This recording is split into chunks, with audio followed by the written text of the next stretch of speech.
Hello everyone, and welcome back to Quiet Knowledge, the place where we gently poke holes in the dramatic stories history likes to tell itself, usually to find a much more boring and frankly more relatable truth underneath. Tonight we're venturing into the world of ancient Chinese romance. Specifically, we're going to tackle the idea of dating. Now, if your primary source of information on this topic is historical dramas, you probably have a very specific picture in your head. You're imagining a brilliant, soulful scholar official locking eyes with a rebellious, beautiful maiden across a moonlit lily pond. He writes her a heart-wrenching poem about the sorrow of a single goose flying against the sunset.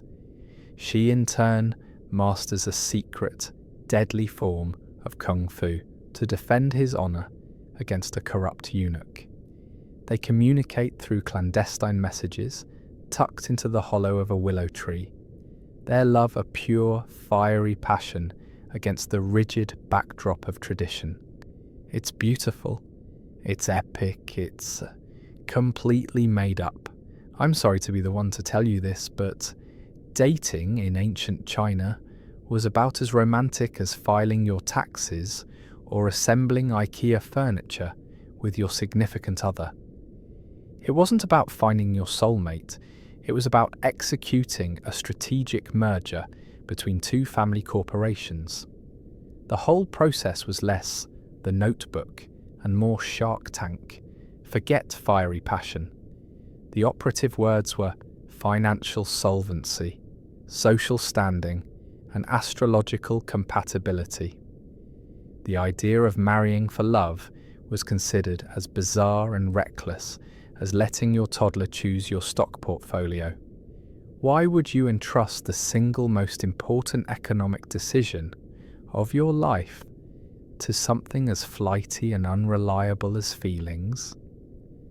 That's like choosing a surgeon based on who has the dreamiest eyes. It's just bad business. The journey to marriage didn't start with a chance encounter. It started with your parents hiring a professional.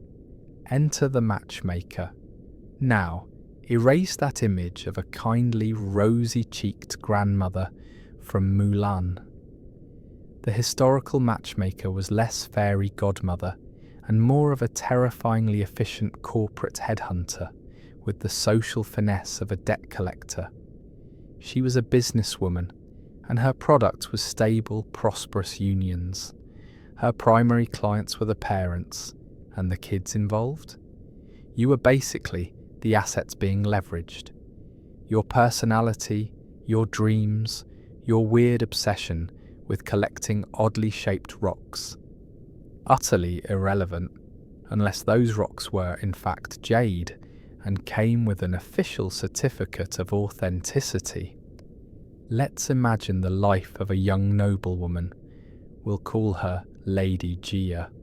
She's reached a marriageable age, which means her family's private anxieties have just gone public. Her father isn't hoping she finds a man who makes her laugh.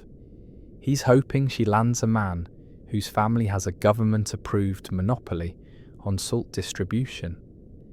Lady Jia has been meticulously trained her whole life for this moment. Her education in poetry, music, and embroidery wasn't for self-enrichment. It was to build a flawless resume designed to attract high-value bidders. She was, in essence, a luxury startup, and her family was about to take her public. Her value wasn't in her sparkling conversation. It was in her dowry, her fertility, and her ability to not cause an embarrassing scene at the ancestral rites. The whole process began not with a flirty glance, but with an audit. The matchmaker would arrive at the Jia household, not for a cozy cup of tea, but for an intense, high-stakes interview. You think your job interviews are stressful? Imagine trying to impress a woman who holds your entire future in her hands, and whose opening question is less, "Where do you see yourself in 5 years?" and more, "Let's see the detailed accounting of your family's last 3 generations of rice harvests." She would scrutinize everything: the family's lineage, their wealth, their political connections, and most importantly, Lady Gia's 8 characters.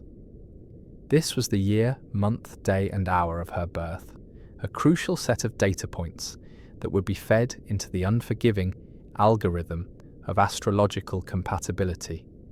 It was the ancient version of a credit check, and if your cosmic score was too low, you weren't getting approved for the marriage loan.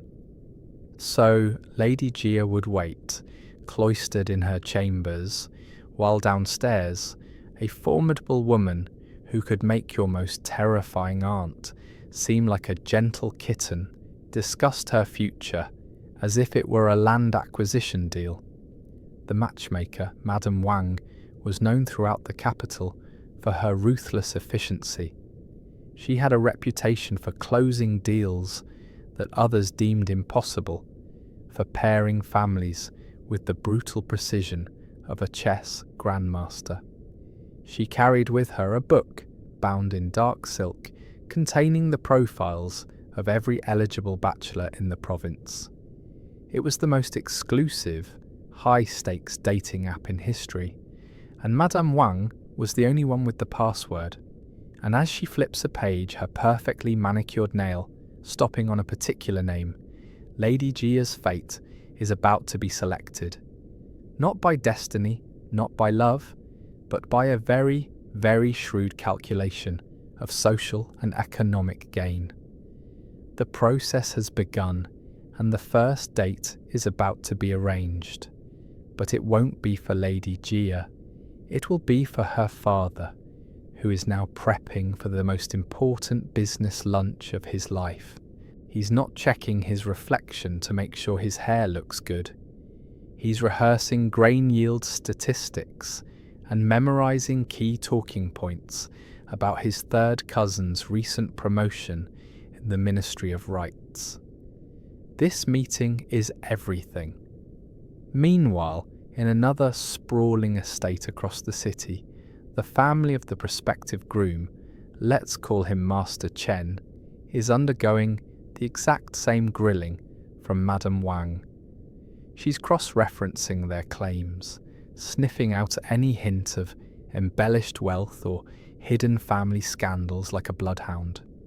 Did their grandfather really earn that imperial citation, or was it a pity prize? Are their so-called fertile lands actually just a glorified swamp? She misses nothing. It's like a deposition but with more silk cushions. Once Madame Wang is satisfied that neither family is trying to pull a fast one, the data is compared. The 8 characters of Lady Gia and Master Chen are analysed by a professional fortune teller. This step is non-negotiable. It's the ultimate compatibility test, and it has nothing to do with whether they both share a love of travel and a sarcastic sense of humour. The fortune teller's assessment determines if their union will be auspicious. Will their elements clash? Is his cosmic energy too wood for her metal? It sounds ridiculous to us, but this was serious business. A bad cosmic reading could scuttle the entire deal, no matter how many acres of land were at stake. It's like finding the perfect match on Hinge, only to discover they put pineapple on their pizza. Deal breaker. Let's say, for the sake of our story, that their characters are a perfect match. The fortune teller declares that their union will produce 8 sons and untold prosperity, which is the ancient equivalent of a 5-star review. Now and only now do the families proceed. The next step is the formal meeting of the parents. Lady Gia and Master Chen are, of course, nowhere to be seen. They are still just theoretical entities in this grand negotiation. The meeting of the fathers is a masterclass in subtlety and veiled boasts. It's a delicate dance of pouring tea while casually mentioning the success of your new trade route, or admiring a vase while noting it was an imperial gift. It's the ultimate passive-aggressive power lunch. Each father is trying to secure the best possible terms for his child, haggling over the dowry from the bride's side and the betrothal gifts from the groom's. Up in her room, Lady Gia is probably not daydreaming about her faceless fiancé. She's likely in a state of low-grade, continuous anxiety, a feeling most modern women would recognise as the Sunday scaries, but stretched over several months. Her maids and female relatives would be chattering around her, offering advice and speculating wildly about Master Chen. I heard his father owns 3 ships in the southern port, one might say. But my cousin's friend heard the second uncle has a gambling problem, another would whisper. It was a storm of gossip, rumours, and third-hand information, none of which was particularly comforting. It's like your friends trying to find your blind date's Instagram profile, and instead finding his cousin's very questionable political memes from 6 years ago. You're getting a picture, but it's probably not an accurate one, and it's definitely not a reassuring one. Finally, a decision is reached. The fathers shake hands. The deal is provisionally closed, pending the next stage, the exchange of gifts. This isn't just a formality, it's a public announcement and a binding contract. The groom's family is first. They send a procession to the bride's house, laden with betrothal gifts. The scale of this procession is a direct statement of their wealth and their enthusiasm for the match. We're not talking a nice bouquet and some chocolates. We're talking about bolts of the finest silk, precious jewellery, cakes, wine, and most symbolically, a pair of live wild geese. Why geese? Because geese were believed to mate for life, a symbol of fidelity. It was a beautiful, poetic gesture that also happened to be a massive, inconvenient pain to transport across a bustling city. Imagine getting a delivery notification from your future in-laws, and it's 2 angry, honking birds that represent their son's lifelong commitment to you. Lady Gia would be allowed to peek at the procession from behind a screen. This might be her first tangible evidence of the family she's about to join. She would see the quality of the silk, the craftsmanship of the jewellery boxes, and the sheer number of servants in the procession. She's not looking for signs of romance, she's looking for signs of solvency. She's assessing her future security, her future quality of life, based on the material evidence presented. It's deeply pragmatic. She's looking at those geese and thinking not about eternal love, but about whether their presence means her future mother-in-law is more or less likely to be a nightmare. Because a family that springs for premium, healthy-looking geese is a family that probably doesn't cut corners elsewhere. It's a strange logic, but it's the only one she has. And as the gifts are accepted and brought into her home, the reality of her situation becomes heavier. The engagement is now real. The path of her life has been set. And she still has absolutely no idea what her future husband even looks like. Now, you'd think that with gifts exchanged and cosmic energies aligned, it would finally be time for the happy couple to meet. To, see the person they're legally bound to spend the rest of their mortal existence with. And you would be Sort of right. But the first date in this context makes your most awkward Tinder meetup look like a whirlwind romance. It wasn't a date. It was a viewing. A heavily supervised, socially distanced, blink and you'll miss it glimpse. There was no witty banter, no sharing a plate of dumplings, no discovering a mutual love for Tang Dynasty poetry.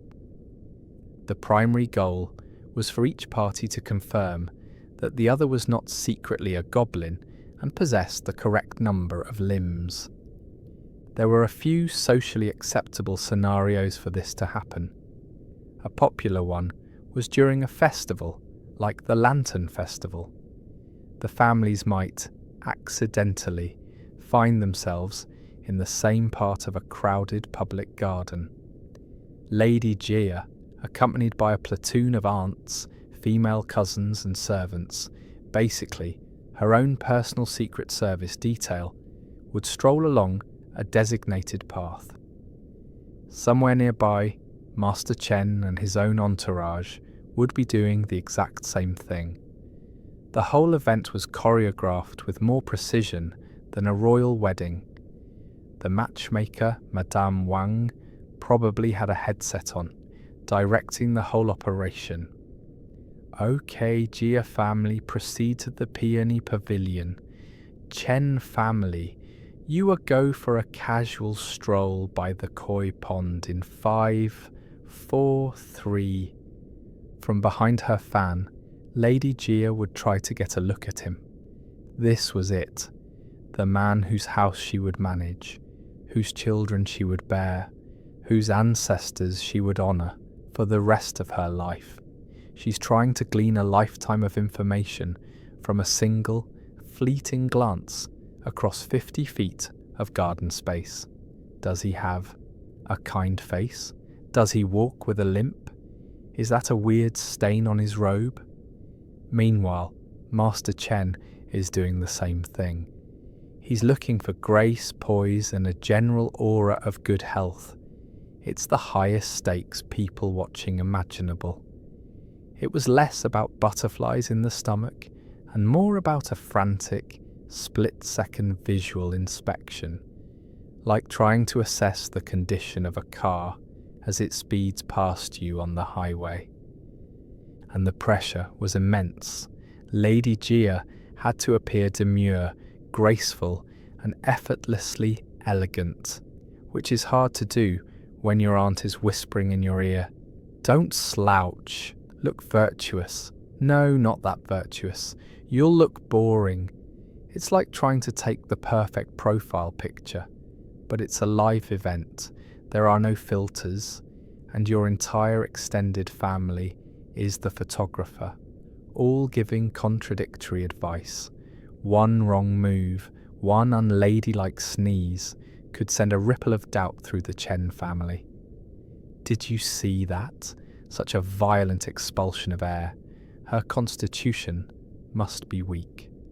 The whole thing was an exercise in extreme self-consciousness. Let's say the viewing goes well. No one trips, no one sneezes in a socially unacceptable manner, and both parties seem to be of the correct species. What now? More waiting, and more gifts. Now it's the Gia family's turn to reciprocate, sending gifts back to the Chen family.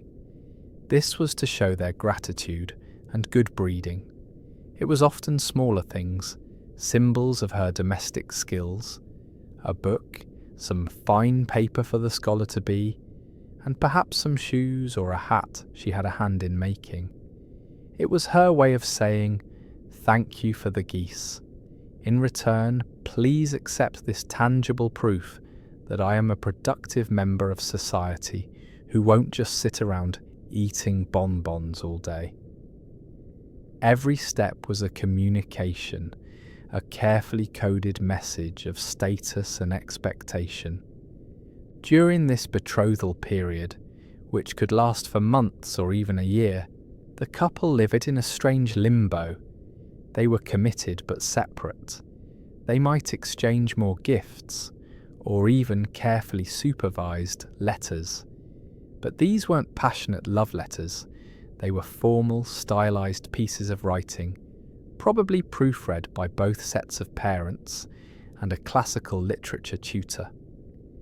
Master Chen might write a poem about the changing of the seasons, subtly implying his steadfast nature. Lady Jia might reply with a verse about the loyalty of the plum blossom in winter, signalling her own virtue.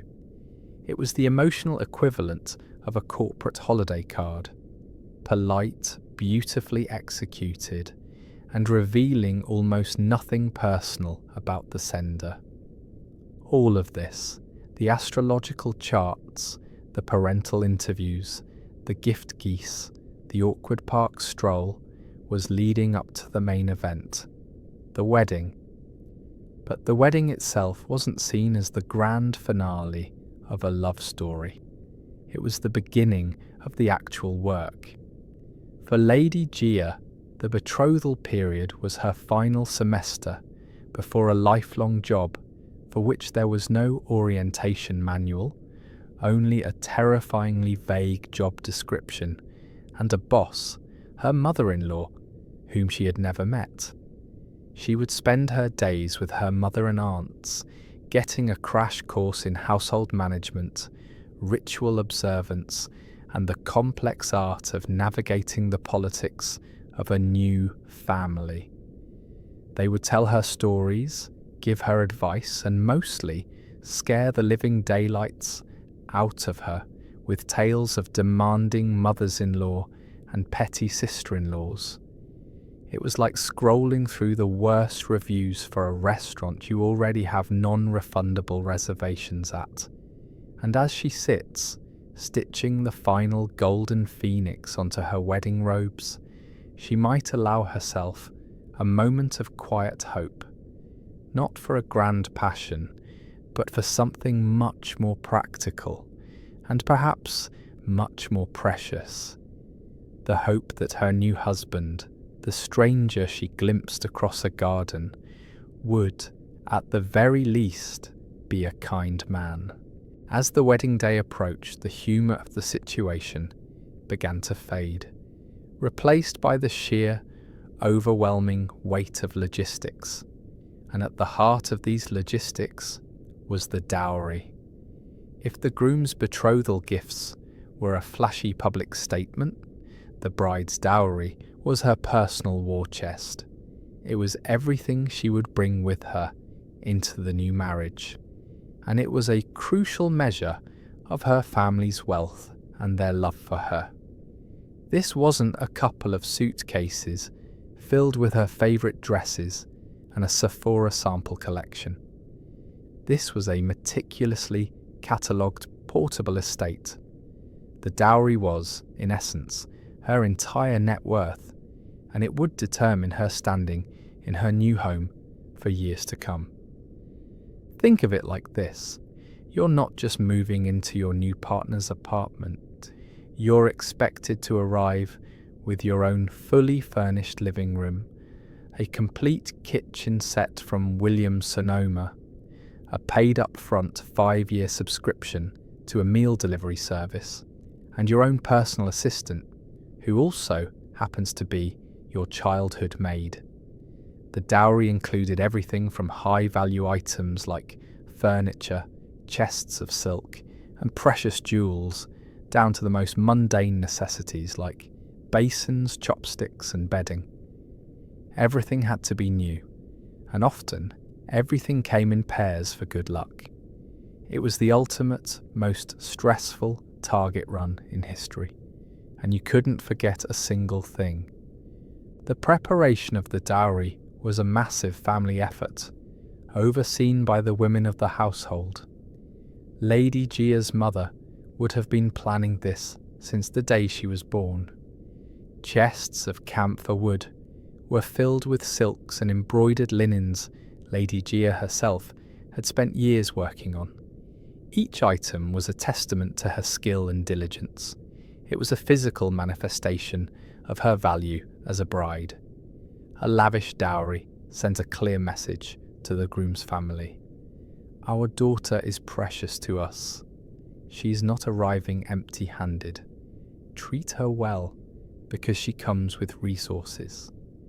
It was a form of insurance, a way to guarantee her comfort and a certain degree of influence in her new home, especially with her mother-in-law. A daughter-in-law who brings a dozen servants and 20 chests of fine lacquerware is treated very differently from one who arrives with just the clothes on her back. A few days before the wedding, the dowry would be paraded through the streets from the bride's home to the groom's. This wasn't done discreetly. It was a public spectacle, a rolling advertisement of the Gia family's prosperity. Porters dressed in festive red would carry the lacquered chests, the gleaming furniture, the rolls of silk, creating a long winding procession for all to see. Neighbours and strangers alike would watch, judging the quality and quantity of the goods. It was the ancient world's version of an unboxing video, but live and with much higher stakes. For Lady Gia, sequestered at home, the dowry procession was the departure of her old life. Piece by piece, each chest that left the gate was another tie to her childhood home, being sent ahead to a future she could only imagine. While her possessions were making their public debut, Lady Gia was going through a series of rituals to prepare for her own departure. Her days were filled with quiet ceremony. She would share ritual meals with her family, a sort of gentle farewell tour of her own home. She would spend time at the family's ancestral altar, paying respects to the ancestors she was about to leave behind. From her wedding day forward, she would belong to her husband's lineage. She would worship his ancestors, not her own. It was a profound and bittersweet transition, a formal severing of one identity to make way for a new one. During this time, her world would shrink to the women's quarters, filled with the hushed, intimate energy of female relatives. Her mother, her aunts, her sisters, they would all be there, helping her prepare. This is when the tone would shift from practical advice about managing servants to more intimate, whispered counsel about the wedding night and the duties of a wife. It was a transfer of knowledge, passed down through generations. Much of it was probably terrifying, some of it was practical, and a small part of it, hopefully, was comforting. They would help her with the final touches on her wedding attire, a complex masterpiece of red silk and golden embroidery, so heavy and elaborate that it was a feat of engineering just to wear it. The night before the wedding, she would undergo a ritual hair-combing ceremony, where a woman of good fortune, someone with a living husband and many sons, would comb her hair into the intricate style of a married woman. Each stroke of the comb was accompanied by auspicious sayings, wishing her happiness, harmony, and a house full of children. It was in these quiet, solemn moments, surrounded by the women who had raised her, that the full reality of the coming day would settle in. She was no longer just Lady Gia, daughter of the Gia house. She was about to become someone new, the wife of Master Chen, a stranger who held her entire future in his hands. The wedding day dawned not with a gentle sunrise, but with a controlled explosion of organised chaos. The entire household would have been awake before dawn, a whirlwind of activity fueled by adrenaline and sweet rice dumplings. For Lady Gia, the day began in a quiet room, where her transformation into a bride would be completed. Her attendants would help her into the layers upon layers of her wedding garments. The innermost silks, the embroidered robes, the the stiff outer jacket, and finally the heavy, elaborate phoenix crown, from which a curtain of beads or a piece of red silk would hang, completely obscuring her face. She was being turned into a symbol, a precious object to be delivered. The outfit was less a dress and more a beautiful wearable cage. It was incredibly hot, impossibly heavy, and she could barely see through the veil. It's the ancient equivalent of wearing couture to the Met Gala. Stunning to look at, but a personal logistical nightmare. You can't sit, you can't eat, and going to the bathroom is a team effort. Her final moments in her family home were a blur of ritual. She would kowtow to her parents, a deep and emotional gesture of gratitude and farewell.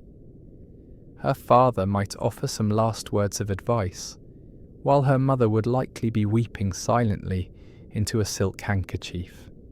This was a moment of profound loss for them, as their daughter was, in a very real sense, leaving their family forever.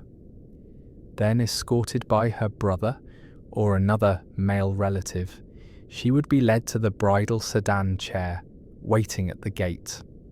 This wasn't just any old chair. It was an ornate enclosed carriage, lavishly decorated in red and gold, and carried on the shoulders of several strong porters. It was her personal bubble, sealing her off from the outside world during her journey. As she stepped inside and the doors were closed, she was plunged into a small, dark, swaying world of her own. The journey from her home to the groom's was a public spectacle. The procession was led by musicians playing loud, celebratory tunes, and the air was thick with the smoke and pop of firecrackers. Meant to ward off evil spirits, it was a noisy, joyous, chaotic parade, but inside her sedan chair, Lady Gia experienced none of it directly. She was alone with her thoughts, swaying in the dark. It must have been a strange, disorienting experience. She would be leaving the only home she'd ever known, travelling through streets she couldn't see, to a new house filled with strangers, to marry a man she'd only glimpsed. It was the ultimate blind leap of faith, a journey into the complete unknown. It was the longest, most nerve-wracking Uber ride of all time, and at the end of it wasn't just a date, but an entire life. Meanwhile, at the Chen household, things were equally frenetic. Master Chen, dressed in his own fine wedding robes, would be waiting with his family. His day also involved rituals, honouring his ancestors, preparing for the arrival of his bride. He was probably just as nervous as she was, if not more so. He was about to become the head of a new family unit, a responsibility that came with immense pressure.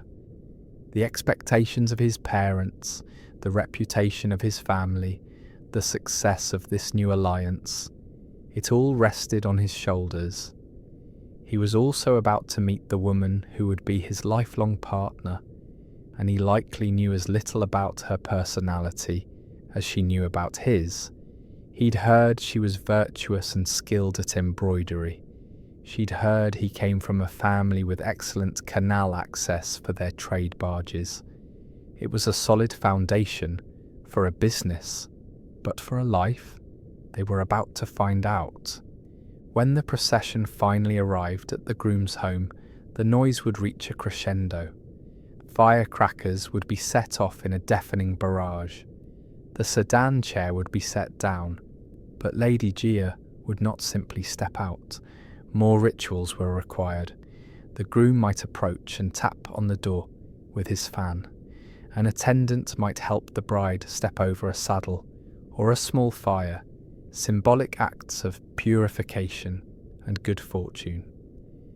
She was still completely veiled, a mysterious faceless figure in red. She would be led, carefully, into the main hall of the house, where the central ceremony of the wedding would take place.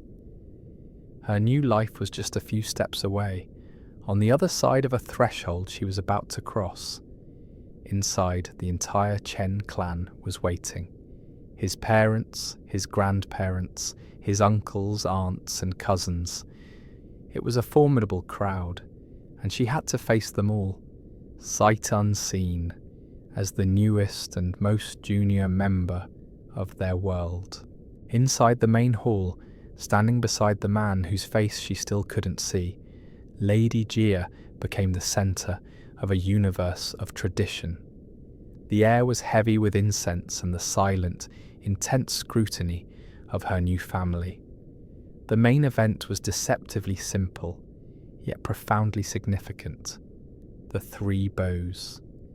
Guided by a master of ceremonies, she and Master Chen would perform these ritual kowtows together. Their movements would have to be synchronized, their first act as a unified pair. First, they bowed to heaven and earth, acknowledging the cosmic forces that governed their lives and blessed their union. It was a moment of humility, recognizing their place in the grand order of the universe. Second, they turned and bowed to the groom's ancestral tablets, and then to his living parents. This was perhaps the most crucial bow. It was Lady Jia's formal induction into the Chen lineage. With this gesture, she was vowing to honour his ancestors as her own, to serve his parents with filial piety, and to become a dutiful member of their household. Her own ancestry was now secondary. She was a Chen now. For his parents, watching from their seats of honour, this was the moment their son brought a new daughter into the family, one who would continue their line and manage their home. The pressure to perform this bow with perfect grace was immense. Third and finally, they turned to face each other and bowed. This was the only moment in the entire public ceremony that was just about the two of them. It was a bow of mutual respect, the foundation upon which their new life would be built.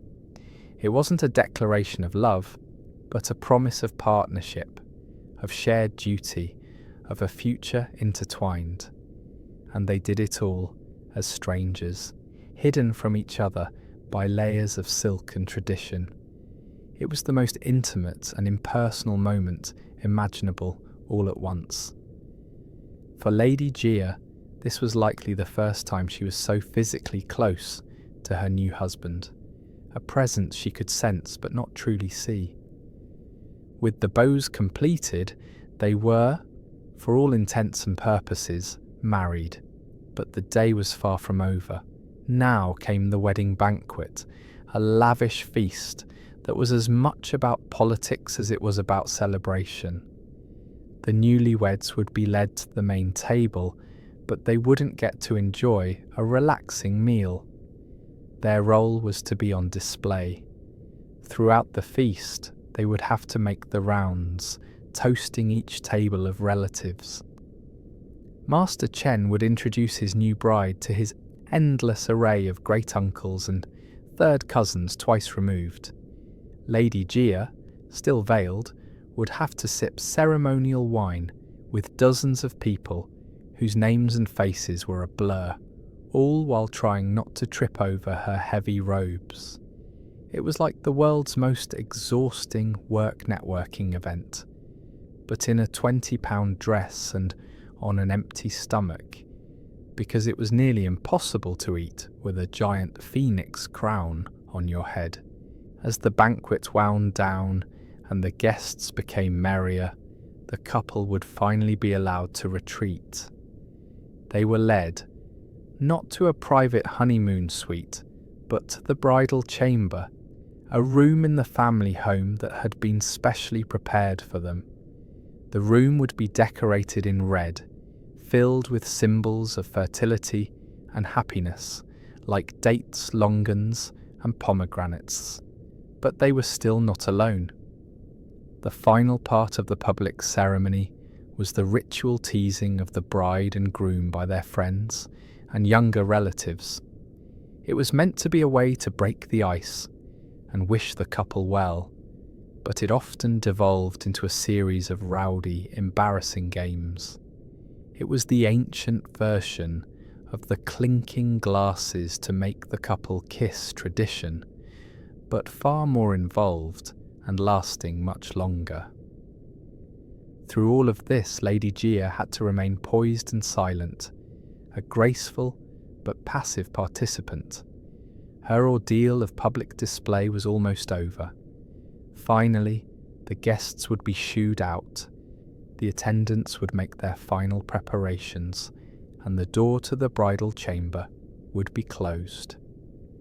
For the first time that day, for the first time in their lives, Lady Gia and Master Chen were truly alone.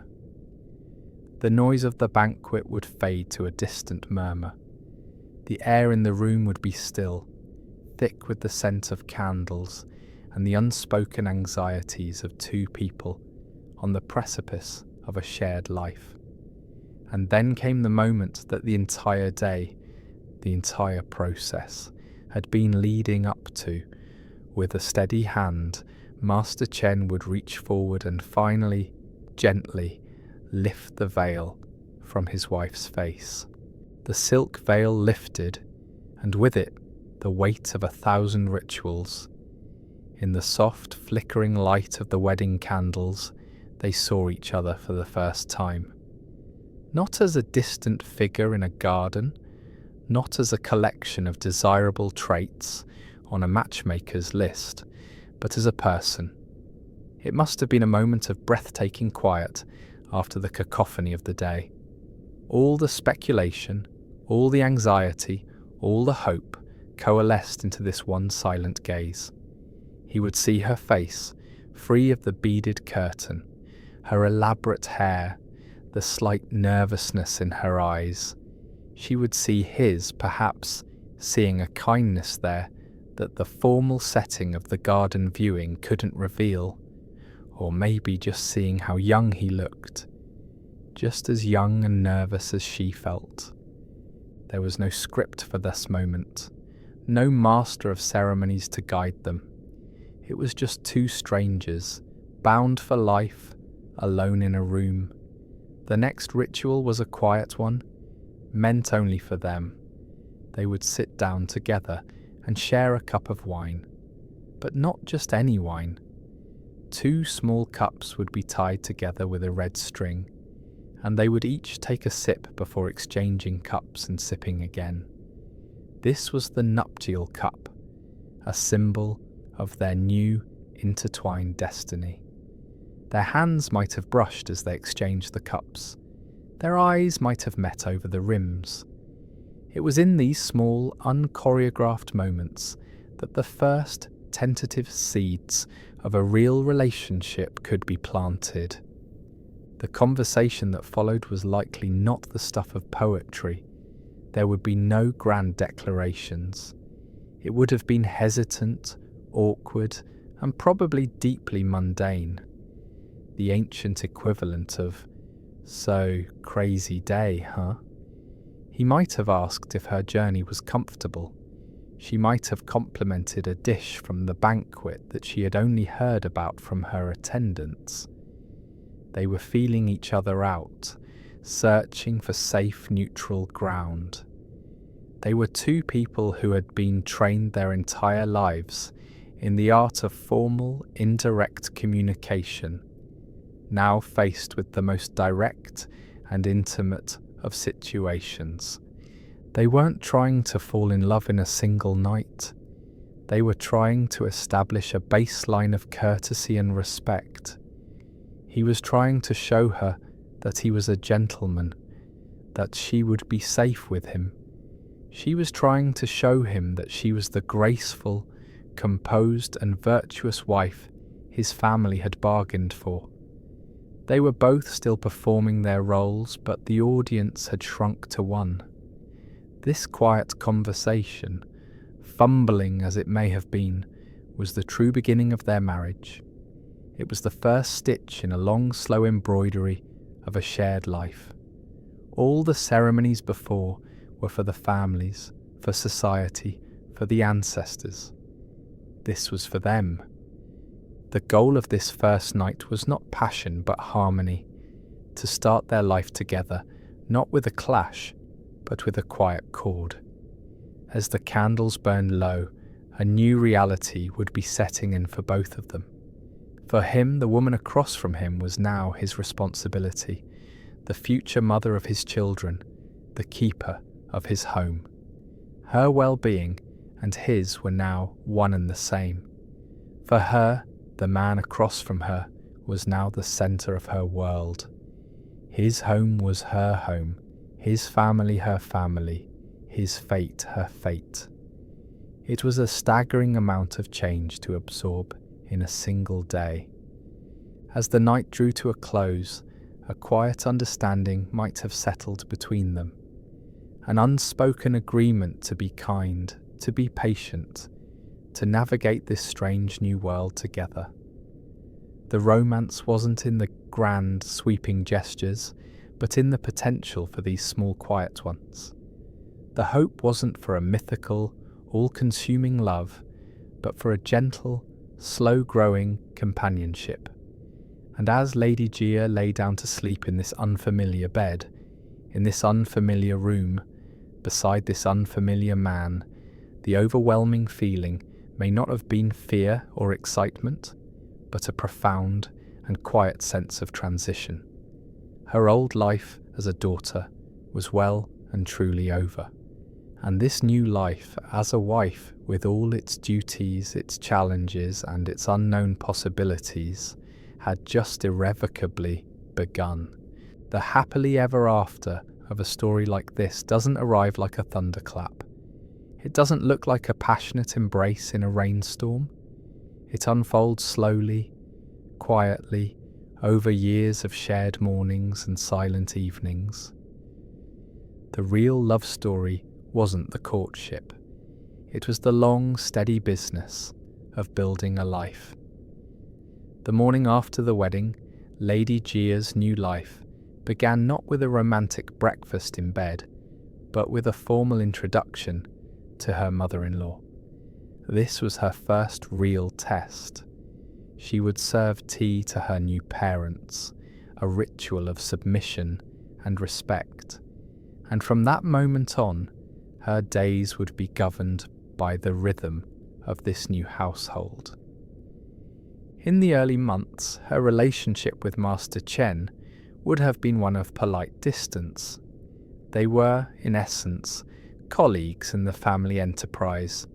He would go about his duties as a scholar or official, and she would begin the complex task of learning to manage the inner workings of the household under the watchful eye of his mother.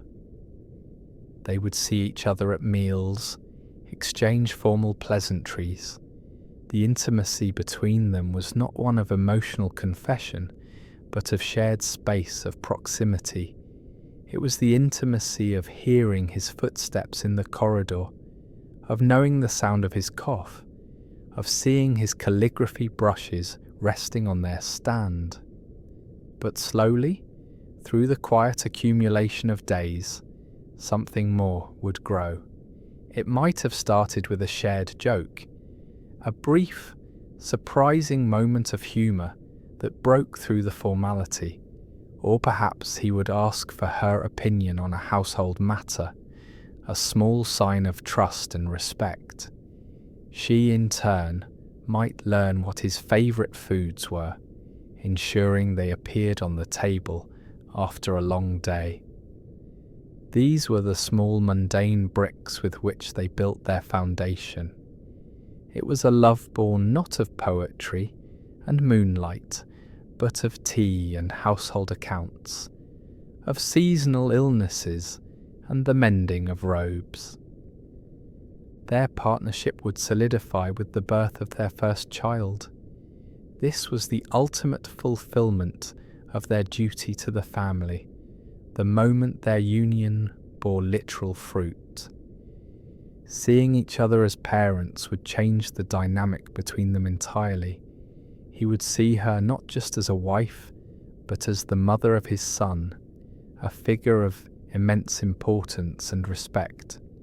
She would see him not just as her husband, but as a father, a man with a gentle side she may not have seen before.